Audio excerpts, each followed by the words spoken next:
తెలంగాణలో అమలు చేయలేదు కానీ ఆంధ్రాలో చక్కటి ఒక విధానాన్ని చంద్రబాబు టైంలో అమలు చేశారు. ఏంటయ్యా అంటే కారు కానీ బస్సుగా ఇదే మన టూ వీలర్ కానీ ఏదైనా ఒక వెహికల్ మనం కొనుక్కుంటే మనకి ఆ షోరూంలోనే దానికి సంబంధించినటువంటి ఇది ఇచ్చేస్తారు, లైసెన్స్ ఇచ్చేస్తారు.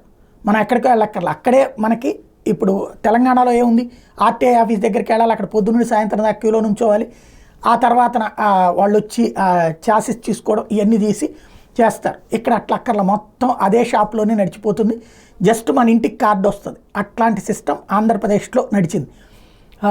అది చంద్రబాబు గారు ఉన్నప్పుడు నడిచింది, జగన్ వచ్చాక నడిచింది. కానీ కార్డులు మాత్రం ఇవ్వకుండా ఏళ్ల తరబడి సాగదీశారు. ఏంటంటే ఆ కార్డులోడికి డబ్బులు ఇవ్వలేదట, అందుకనే ఆగింది. బట్ రిజిస్ట్రేషన్ అయితే షాపుల్లో నడుస్తుంది. ఇప్పుడు అదేవిధంగా డ్రైవింగ్ లైసెన్సులు ఇప్పటిదాకా ప్రభుత్వ రవాణా శాఖ ఆధ్వర్యంలోని డ్రైవింగ్ స్కూల్స్లోనే పరీక్షించి అక్కడ ఇస్తుంటారు.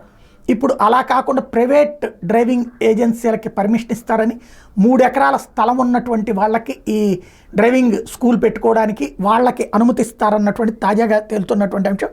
థియరీ ప్రాక్టికల్ రూపంలో శిక్షణ ఇచ్చి ట్రైనర్ కనీసం హై స్కూల్ విద్యను పూర్తి చేసి ఉండాలన్న నిబంధన కిందన వాళ్ళకి ఇస్తున్నారని, ఇక డ్రైవింగ్ లైసెన్స్ కూడా ఆయా సంస్థలే ఇచ్చేటట్టు అన్నటువంటి పాయింట్ చెప్తున్నారు. ఇది నిజమైతే పెద్ద సంచలనమే, కానీ చాలా ప్రమాదకరం. ఎందుకంటే ప్రైవేట్ వాళ్ళు దాంట్లో నుంచి డబ్బులు సంపాదించుకునేటటువంటి అవకాశం ఉంటుంది.